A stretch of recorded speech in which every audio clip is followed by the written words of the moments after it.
Hey guys, and welcome back to Cinderella Phenomenon. We just finished the prologue in the previous episode. Now, this is the first time I'm using hotkeys for this, recording program, so I just want to do a quick flip back to it, just to make sure that it is indeed, yes it is indeed recording. Okay, so we're just going to jump back into it and complete Chapter 1. Yes, I would like to go there.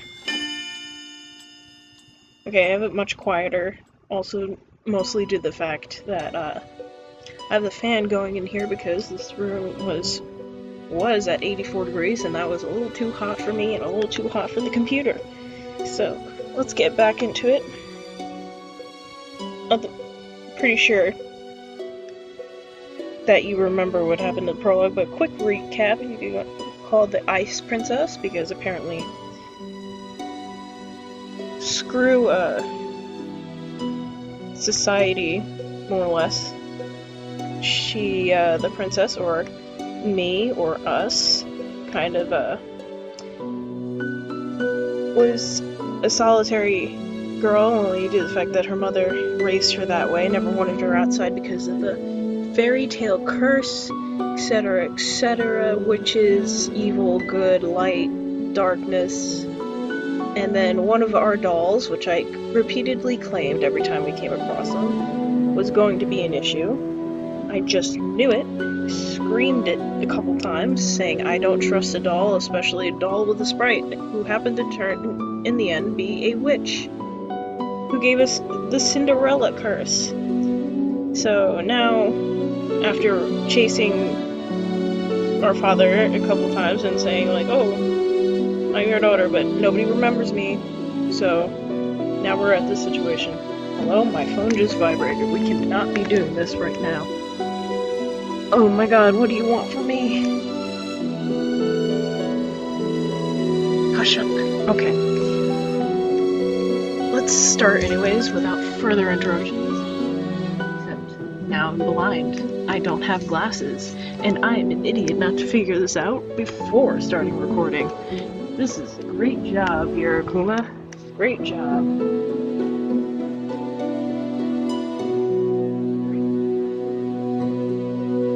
Alright. Now I'm no longer blind. Get this started.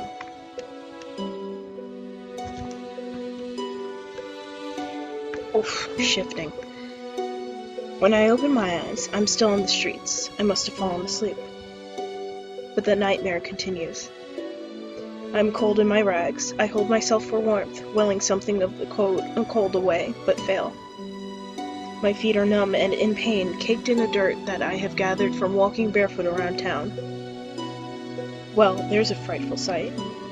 Beggar probably thought she could try her luck with the nobility that live around here. Just look at how ragged she looks.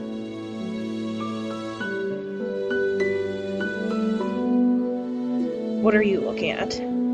At two women that lack the basic manners of a noble upbringing. Silence, girl. Do you know who you are talking to? No, and I don't care. What nerve. Let's just go. There's no reason to stoop to a commoner's level. I will remember you, and once I break this curse, I will make you regret your words. I've become acutely aware of the fact that I have not eaten anything for almost a day. I've been sitting here, thinking on the new mess that is my life. But moping around will not break my curse. Crying will not help either.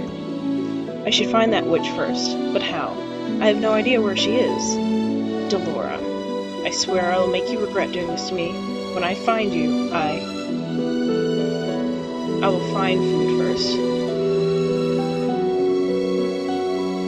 Is this all the king thinks I'm... English. Is this all the king thinks I'm worth? Leave, girl. A dirty peasant like you has no place in this restaurant. Why? I can pay. Find another place. You're scaring away my customers. Am I not a customer? Shoo, there's nothing for you here. You just swatted me away like a fly. The nerve. Sensing this will get me nowhere, I ball my hands into a fist. I'm adding words and deleting letters. I balled my hands into fists and walk away. I get the same treatment at the next 3 restaurants I try. I'm treated as something less than dirt, like my money has no real value. I'm the crown princess. They have no right to turn me away like this. I've been eating stale bread, anything to keep the hunger at bay. The bread barely helps. Out of the corner of my eye, I notice a small bakery. There are croissants on display that make my mouth water. Slowly, I begin to make my way over there. Ow. My feet ache with every step. They look and feel even worse than before. I've only had enough coins for a pair of shoes. But food is more important. If the rags that I'm wearing and the pouch of money are all I have, then I need to prioritize. And I will die before I beg. 2 croissants. You'll need to pay, girl. There are no free handouts here. I take coins from my pouch and hand it her. This should be more than enough. The shop owner stares at the coin, but reluctantly taking it. She hands me 2 croissants in a paper bag. I will not ask where you got those coins. Are you implying that I stole them? How else would a beggar like you get that amount of coin? Now be off with you, child. I won't have you scaring away any other customers. Without another word, I turn and start to walk away from the woman. So this is the goodness of the people of Angiel? I take a bite out of one of the croissants, cringing a little at the dryness. Oh, Lord.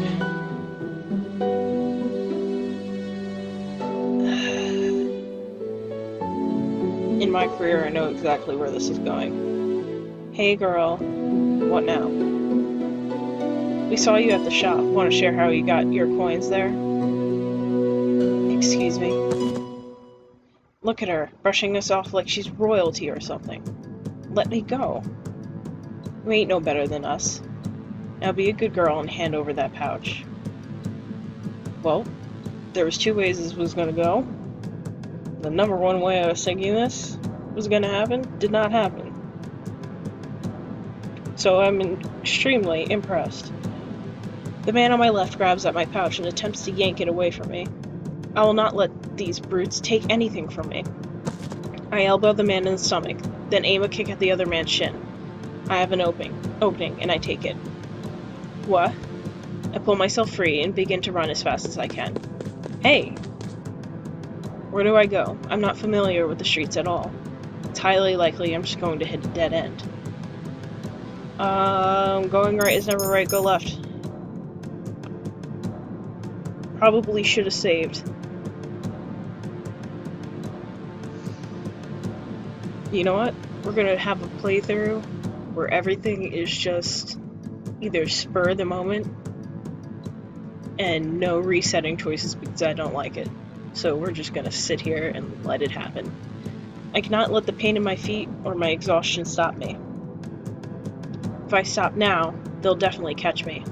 And taking my coins might not be the worst thing they do. A dead end. Cringing. Of course. Nowhere left to run now, girl. What do I do? Oh, who are you, gentlemen? This is definitely not how you treat a lady. Huh? Who's there? A shadow looms above us. Before I can blink, a person has jumped down in front of me. His body acts as a barrier between the 2 men and me. It's the cross-dresser! Who are you? Oh, me, just a passing gentleman concerned about a damsel in distress. He turns to the men, his expression calm, his eyes flashing dangerously. Now, shall I teach you gentlemen a lesson? He's got a sword. What? Come back here, you coward. The 2 of us can take him.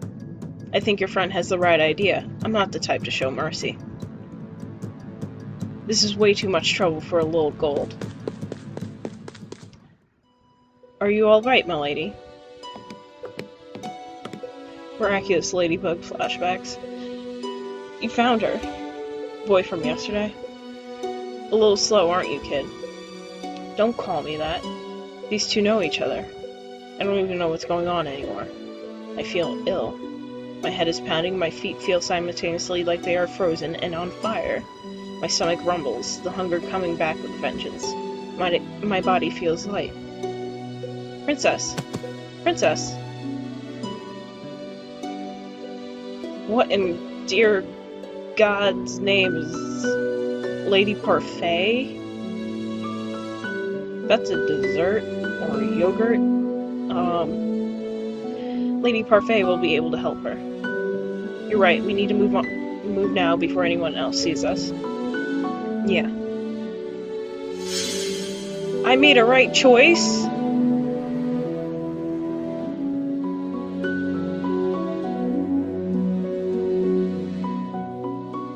I'm sorry, I was silent. I had to read that first to make sure I was gonna say this correctly, because... Wait... Okay. The crystal in the upper right corner indicates you have made the right choice for a particular love interest. Each color corresponds to a certain love interest. They also appear belatedly after you make a choice, so keep your eyes and ears open. Okay, then. Hang in there, princess. Everything is fading. Black screen of death. A dream? What is that in your hands, Akuma? It was hurt. I just wanted to help it, but it died. It's all my fault. It is not your fault, my love. It died because it was weak. But this is the world, Akuma. Only the strong survive. The weak get cast aside to die. You are not weak. You are strong, my crown princess, and you do not cry. Now wipe your tears. I don't want to see you crying again. Do you understand? Yes. Now get rid of that thing and wash your hands. Did you not hear me, child? Yes, mother.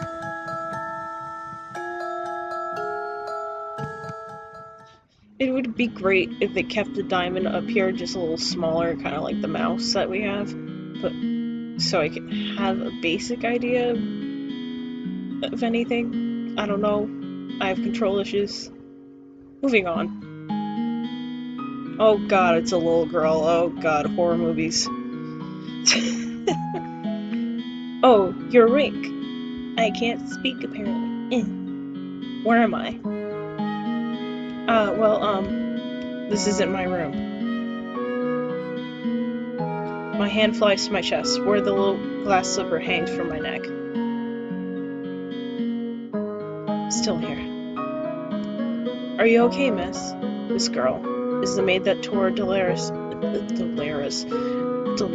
is what I am. Dolores' dress. The one I fired for her clumsiness.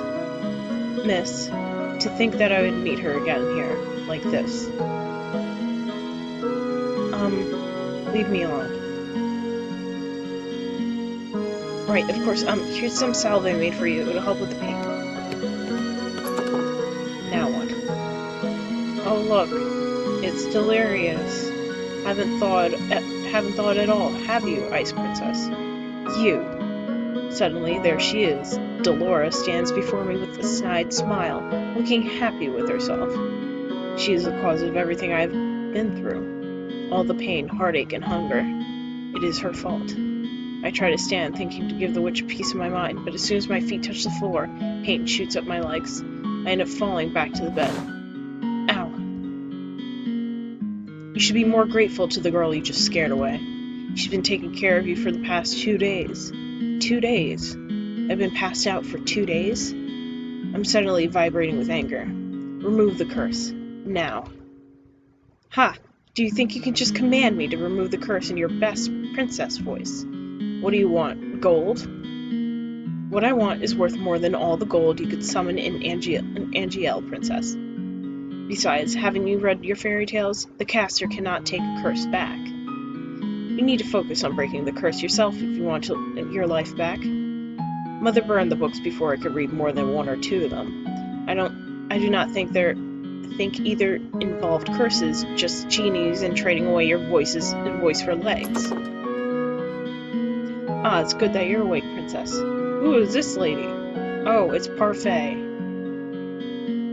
Parfait, should you really be up and about? Don't fuss, I'm feeling much better. Are you a witch as well? Oh no, my name is Parfait, and I'm a fairy. Everything I have learned up to now, is a lie. A witch and a fairy in one room, being friendly with another. Impossible. Oh, look at her face. You weren't expecting that at all, were you, Princess? What is going on? I'm sure you have many questions, Princess. How do you know I'm the princess? Don't be silly. She's a fairy. Of course she knows. I promise we'll do our best to answer your questions. I don't even know where to start. What would I like to know?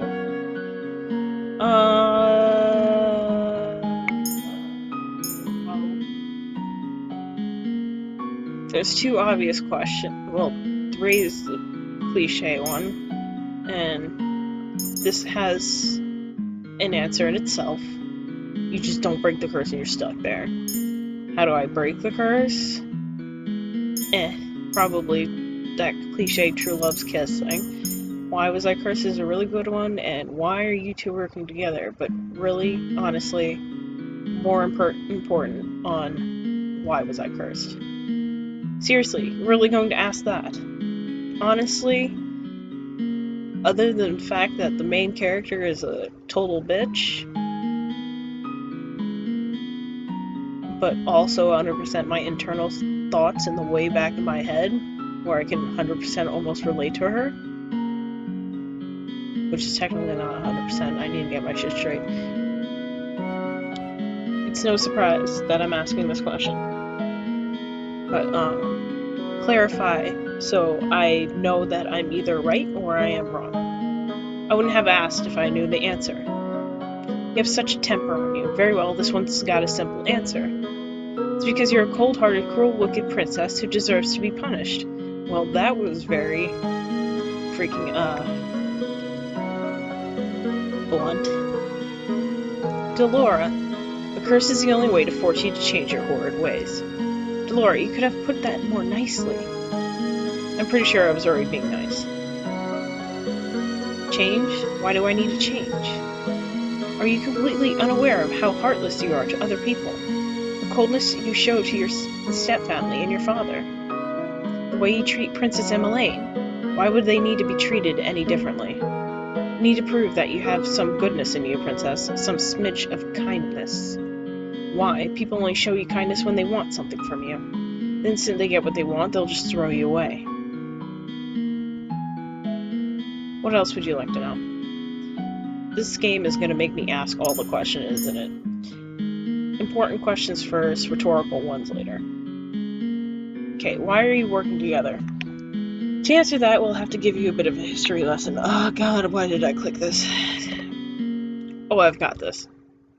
Once upon a time, in a kingdom far, far away, there were two crystals. Dramatics aside, there is one crystal in the kingdom called the Crystallum Lucis. It is powered by happiness and love. The other is the Crystallum. I couldn't say this anymore. Crystallum Tenebrae. I remember saying I was going to abbreviate that because screw that name. Tenebrarum. Never mind, I got this. Crystallum never mind. Crystallum Tenebrae. Powered by fear and anger. The strongest of the witches is the Tenebrarum bearer. The strongest of the fairies is the Lucis bearer. Parfait is the Lucis bearer. I take in Parfait's frail and sickly appearance. She's the strongest fairy. The Great War greatly damaged me. My powers are a fraction of what they used to be. And with no child, I have no successor to my burden. What does a bearer do?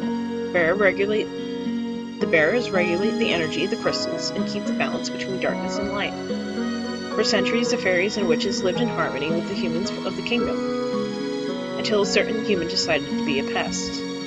Who is he? I knew him as Hans Gabriel Grimm. He wrote the fairy tales, and he started the feud between the witches and the fairies in the process.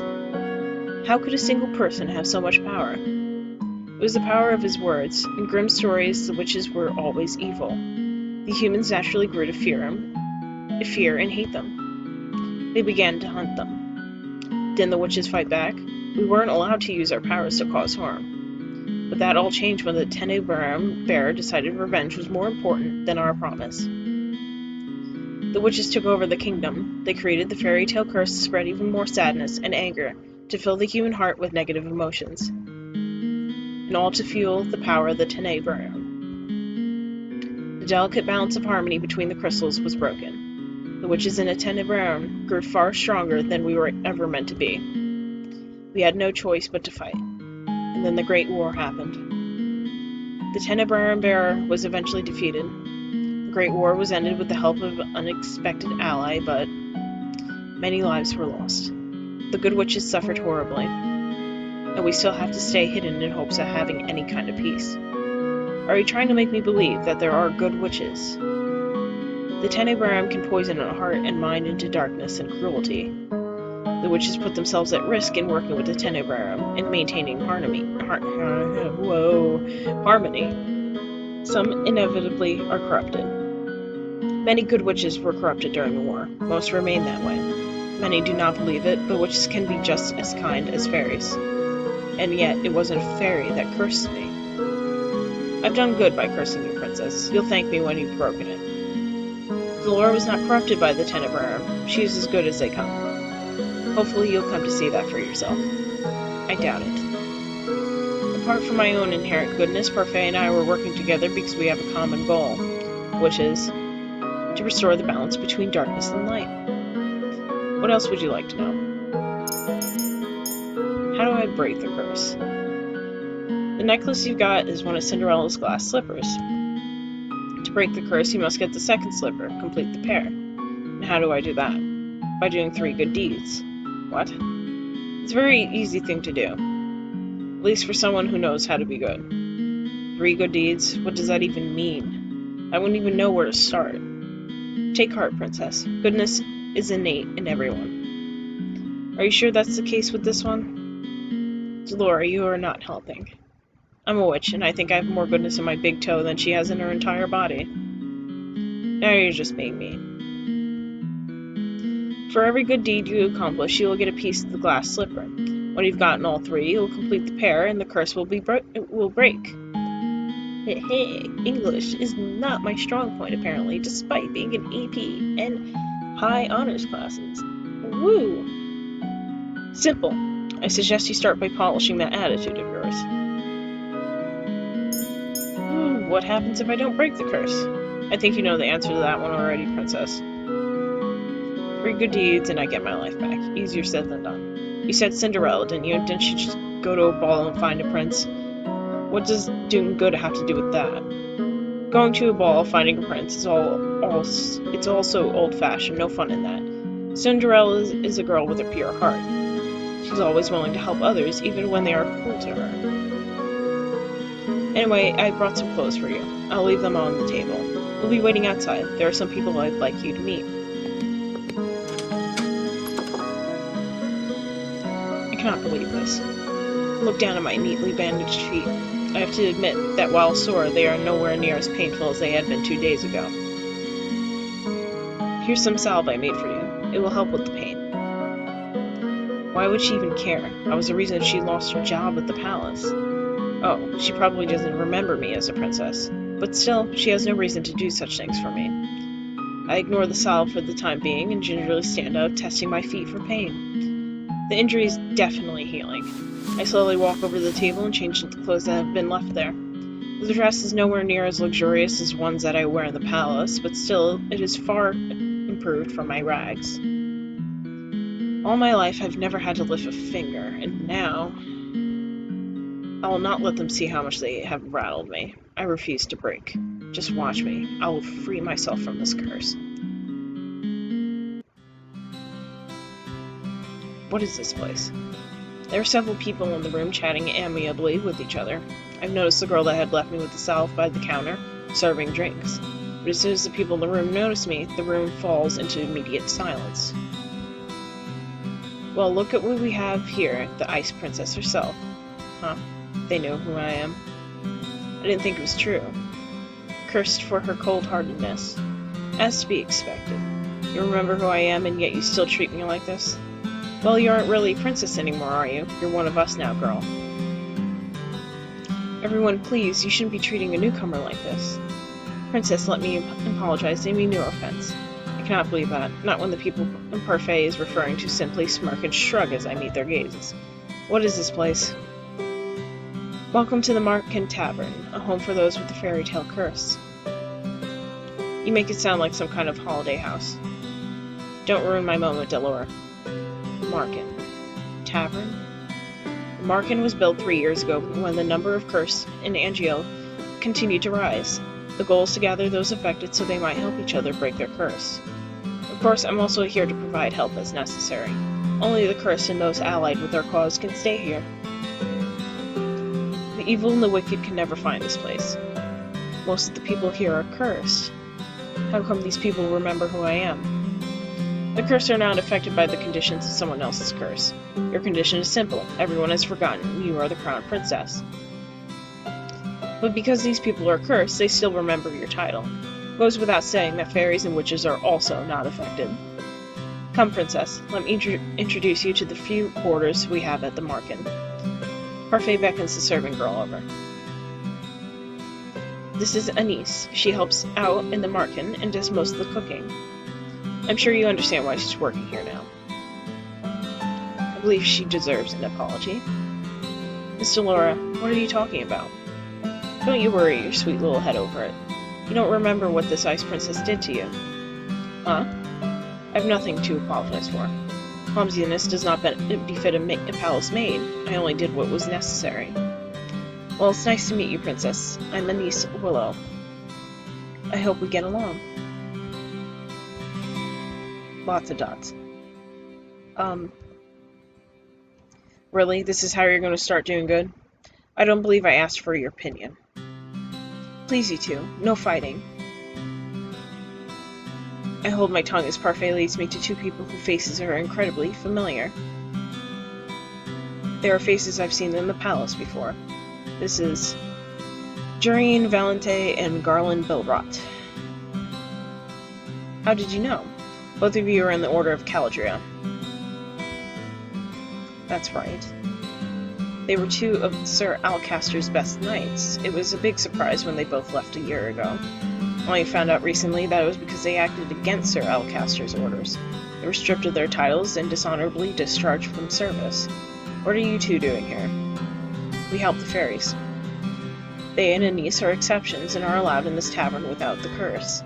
Jurian and Garland lend us their strength to help protect the Marken. Protect? From the witches. They do anything to make sure their curses remain unbroken. What about you? I'm an exception. Also, I'm good. You keep forgetting the good part. Remember, not all witches are evil. Your curse is a test. A test. Originally, the wicked were cursed so that they could learn to change. Their curses were meant to teach them a lesson. I'm hoping your curse will teach you a lesson too, Ice Princess. I really am only trying to help you. I don't need you to show me how to change. I just want my life back. Well, to do that, you'll have to break your curse. Try and make some friends, Princess. They might be able to help you break your curse. Oh, I'd love to hang around and watch the princess try to be friendly. We have work to do, Delora. Fine. Try not to make any more enemies, Princess. The instant Parfait and Delora leave the room, the temperature drops several degrees. Now that I'm alone, I feel cold stares return. Disgust. Contempt. As if I'm the reason they are cursed and have to take the refuge in the Marken in the first place. Make friends? All I ever had are my dolls. I've never needed friends. I'll break this curse on my own. I was told it was rude to stare. One man suddenly stands up, the anger apparent on his face. His hands clench and unclench into fists as he glares at me pointedly. Jurian and Garland place themselves in front of me, shielding me from the man. You know the rules. What happened in the past stays in the past, and no one is allowed to harm anyone else in the Marken.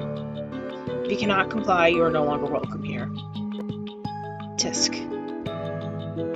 No matter, the Ice Princess will get what's coming to her. He throws one last glare my way before sitting down again. Break the rules and you'll get what's coming to you. That goes for everyone here. Jurian's tone is cold and firm. There's no doubt that she means what she says.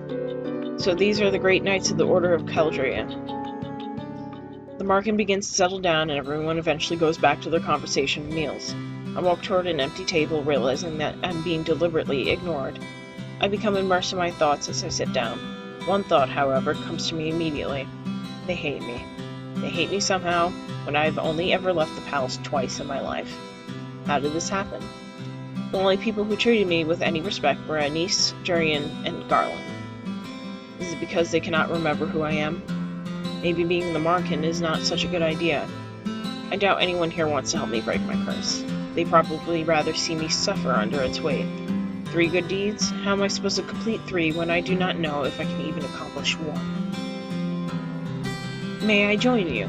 I look up and stare in shock at the beautiful lady from the toy shop. Her beauty still manages to take my breath away. What is she doing here? You were in the toy shop. Ah yes, I was there picking up some items for a friend. I'm humbled you still remember me. Oh, Sparkles. Much Sparkles. Allow me to introduce myself. I am Miss Karma. Your name is Karma. A suitable name for someone as beautiful as me, no? Karma, your narcissism is going to scare the princess away. Oh. You're that magician boy. Boy? Oh, how appropriate. Boy. Call me that one more time and I'll ruin that pretty face of yours. You would hit a lady? How savage. Anyway, I'm Waltz Cresswell. I have the Neverland curse. What about you, princess? What's your fairy tale curse? Does everyone share what their curse is? We talk about it freely in the market. The whole point is helping each other break our curses, after all. Hard to do that if we keep our fairy tales quiet. He pauses and narrows his eyes slightly. Well, some people keep their fairy tales a secret. He eyes Karma briefly, cocking an eyebrow. The smile never leaves Karma's face. Has anyone managed to break their curses? I've been told that a few have. A few. That's not very reassuring. Well, at least the curses can be broken. I cannot particularly say that reassures me either. What ails you, darling? Is it your curse? You can talk to us about it. Tell us what it is. Cinderella. Oh goodness, Cinderella. That explains the nature of your curse, only it's been reversed, hasn't it? Riches to rags. That's one way of putting it. Karma, you're not helping. You really are better off ignoring him, princess. He mostly speaks nonsense. He? Princess. Her faint voice takes me by surprise. I hadn't even noticed her entering the room again. May I speak with you? I'd like you to meet someone, though I'm sure you already know him quite well. Oh look, it's Rod. Rod. So you really are cursed. I was the one that gave Sebi to Rod, so that he still had some way to voice his opinions. Sebi? Short for Sebastian. Cute, isn't it? It's nice to meet you, princess. Oh god, the rabbit's talking. Sebi's voice changes when it greets me.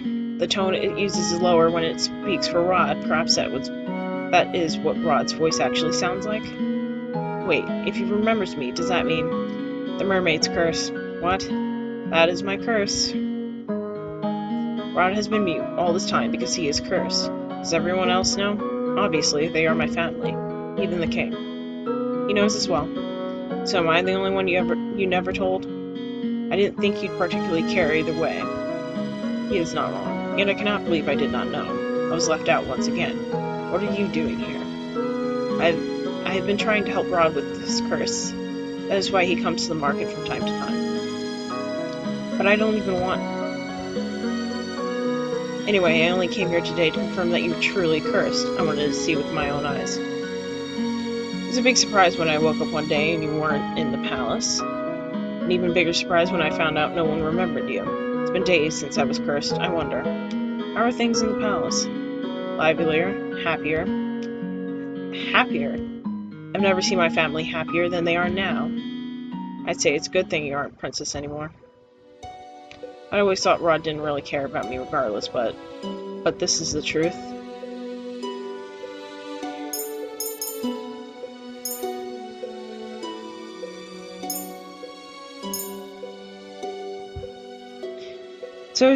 So I have to be cursed for you to open up about how you truly feel. The only reason I didn't say anything earlier was because Emmeline didn't want me to. I'm happier too now that you're gone. I don't have to pretend to like you anymore. I'm going to return to the palace now. I'm gone and they're all happier. Your very existence has been erased in the palace. They never known you. That doesn't mean they're happy without you. Even the king. What did I expect? Why did you bring me here? The people in the market, I shouldn't have left you alone in there. I'm sorry. You knew how they felt about me. What have I ever done to them? Now isn't the right time to explain. When will it ever be the right time? So many things have already happened to you. I need you to be patient, Akumu. Has the prince already left? Yes, he has. Princess, we'll talk about this later. For now, you must focus on breaking your curse. Did I miss something? No. Right. Maybe the fairy's right. I don't think I'm ready to find out how I made so many people hate me. Well, Parfait, I think it's time we get down to business. What should we do with her? What are you talking about now? You, of course. You got nowhere to go, right? She is right. I think back to the days I spent on the streets and shiver. I'll do anything so long as I don't have to go back there. The princess can stay at the market with me and the rest of my boarders. I'd almost forgotten what hope felt like. But you'll have to work in exchange for a room. I celebrated too soon. What? Magic has its limitations, just like anything else. Money doesn't appear out of thin air, not even for a fairy.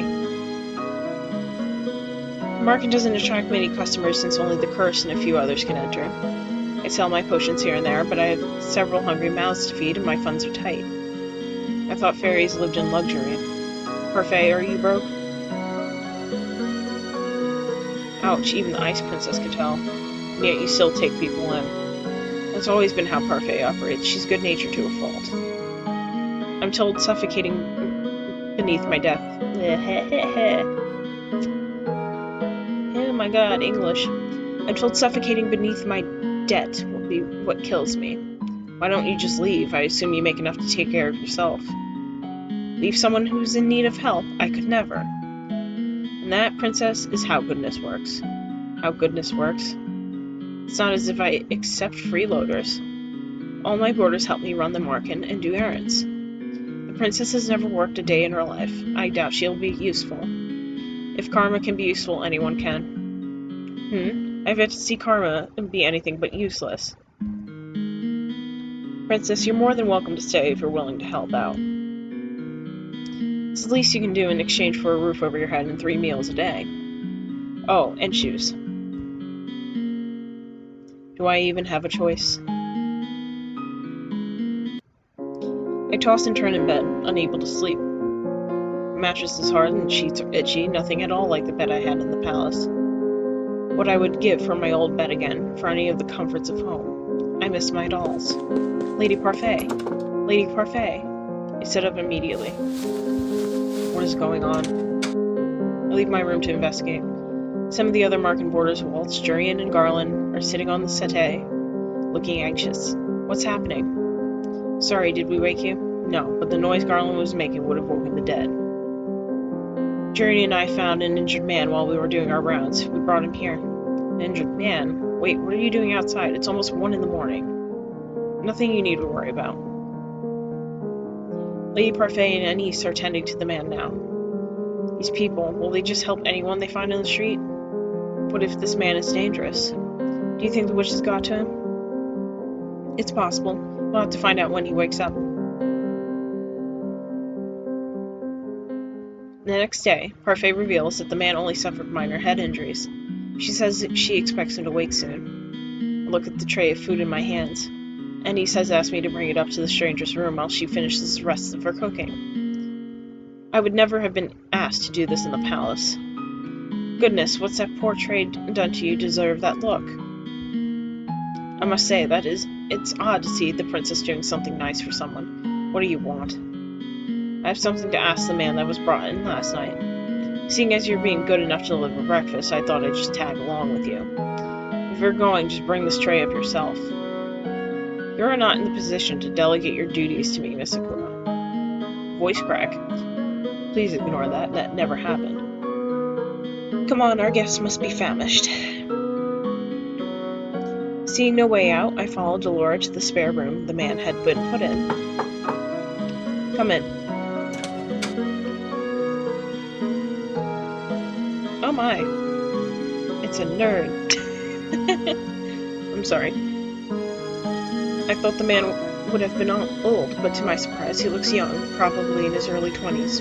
He seems lost in a reverie as he stares at a small notebook. Good morning, good to see you're awake and breathing. The man looks up at her when she speaks. The instant he sees us, his eyes widen. Why is he staring at us like that? Am I dead? What? I'm in heaven, or maybe you two are angels that have fallen out of it. Cringe. Much cringe. I see.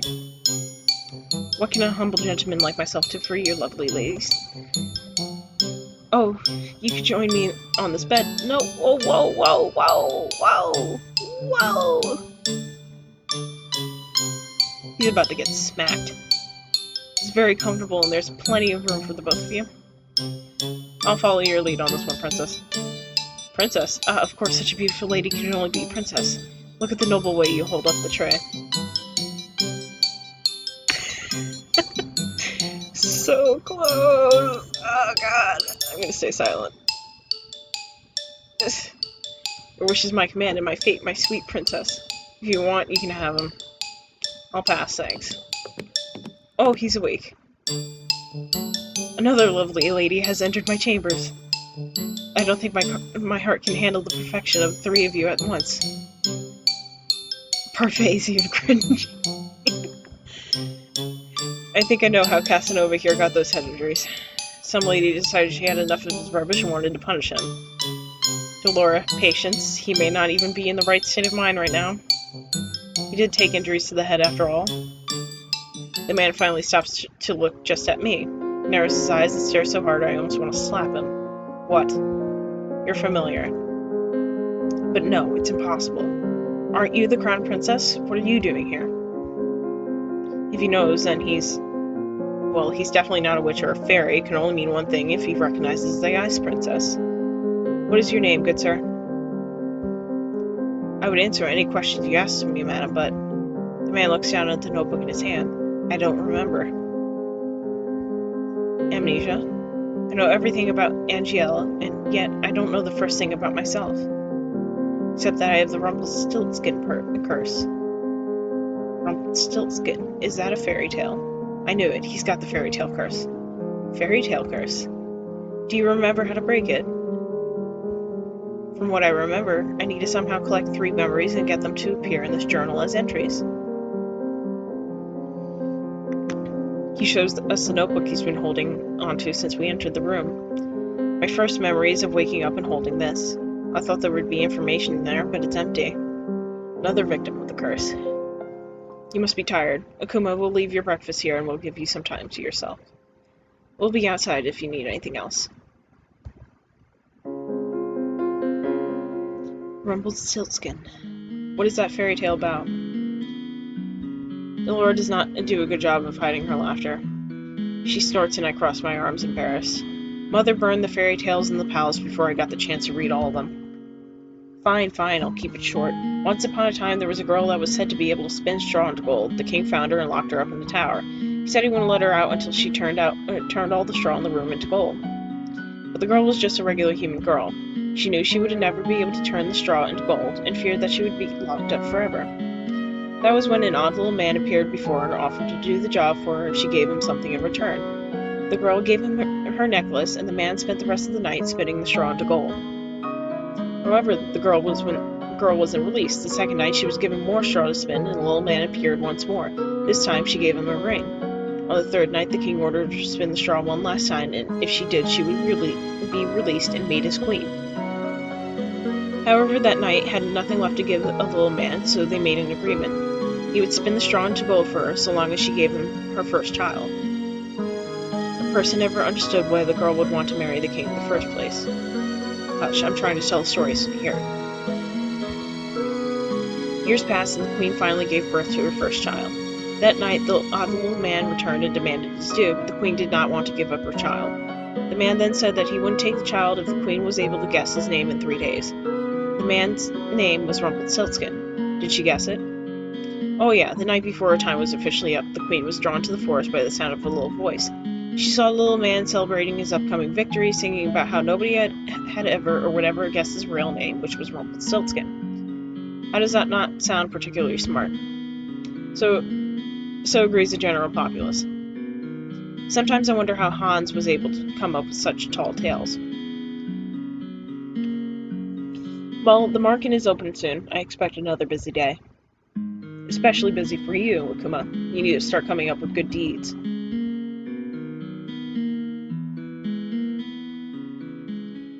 The amnesiac Casanova was allowed to stay at the Marken with the other boarders.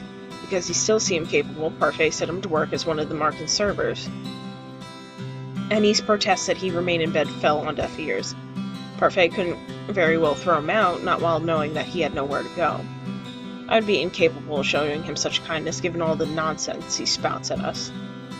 The people that frequent the Marken began to steadily ignore me altogether, like I do not exist. It is better than the stares and the hateful looks. Rumpel, you aren't here to flirt. But this lovely lady is unattended. Sir Rumpel, please, you're making me blush.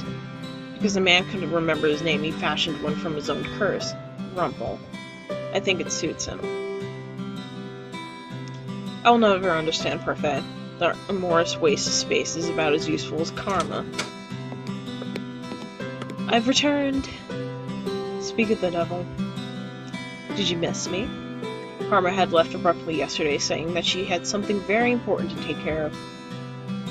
Waltz trails in after her now, carrying several boxes in his arms. Why am I carrying these? Because you made me run that errand for you at the toy shop the other day. Because gentlemen carry things for ladies. I'm going to drop them now. Those boxes contain very important contents. Welcome home, Miss Karma. Nice to see you survive the trip, Waltz. Thank you, Anise. So this is our new housemate. We have not had the opportunity to meet.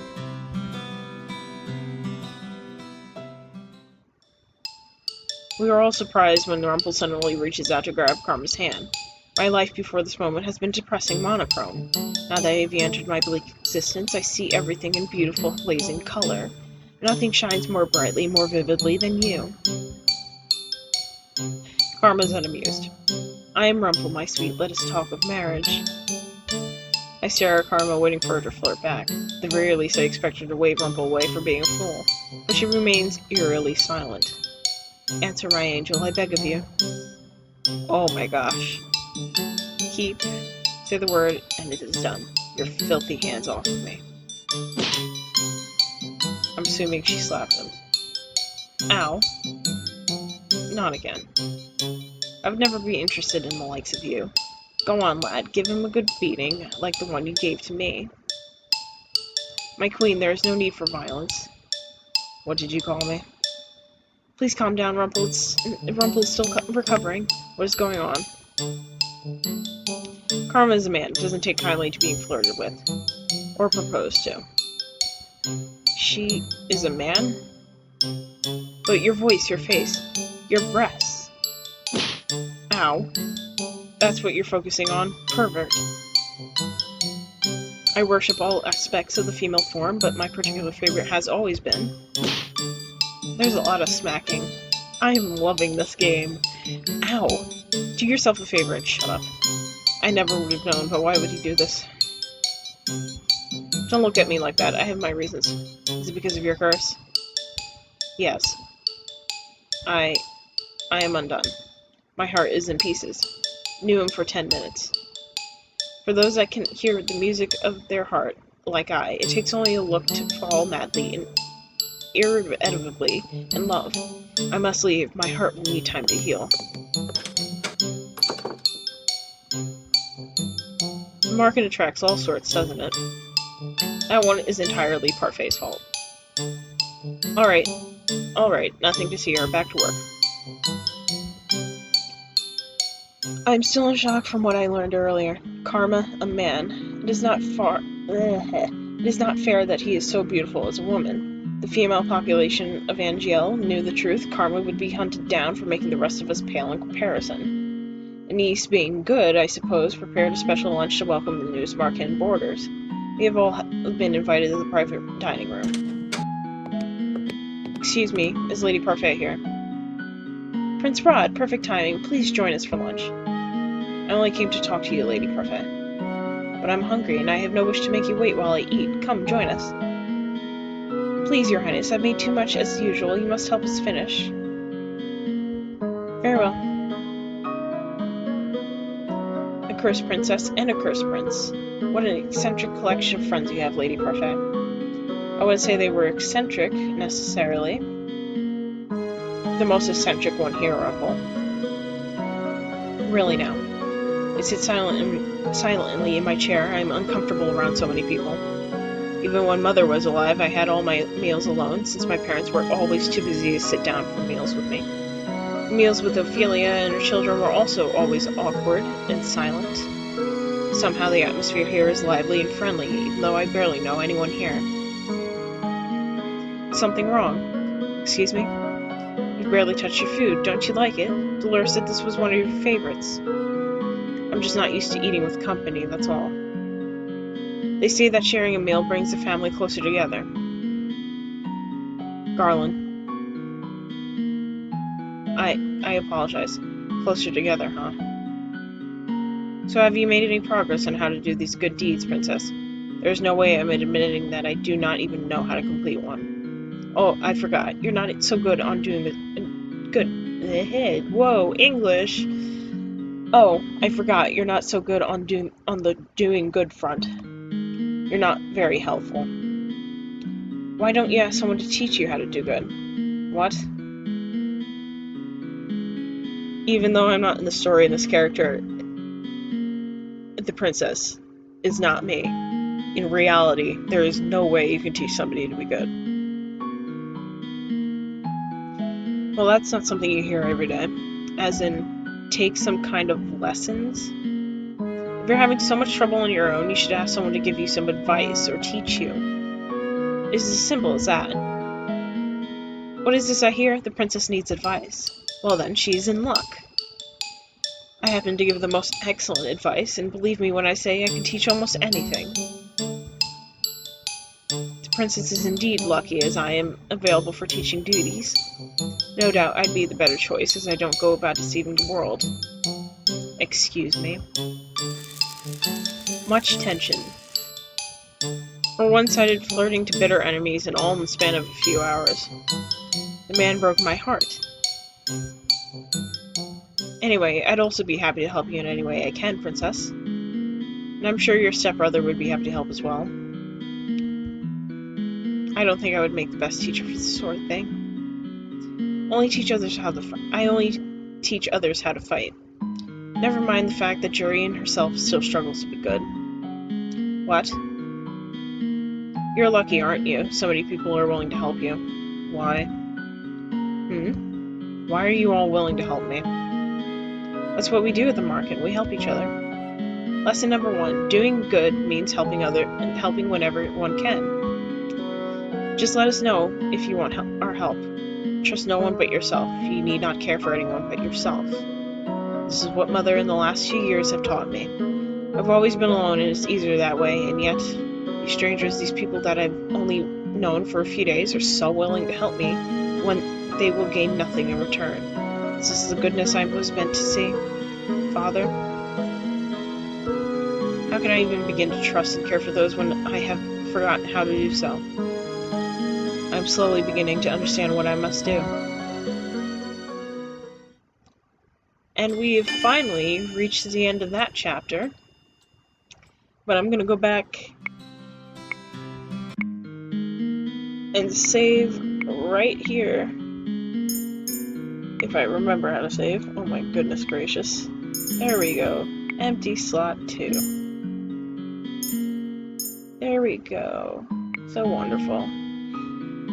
Well, that's the end of chapter 1, as you could see, as I can never control when the next chapter starts. But now we had to do some good deeds, and of course, our character does not want to do that. Let the games begin.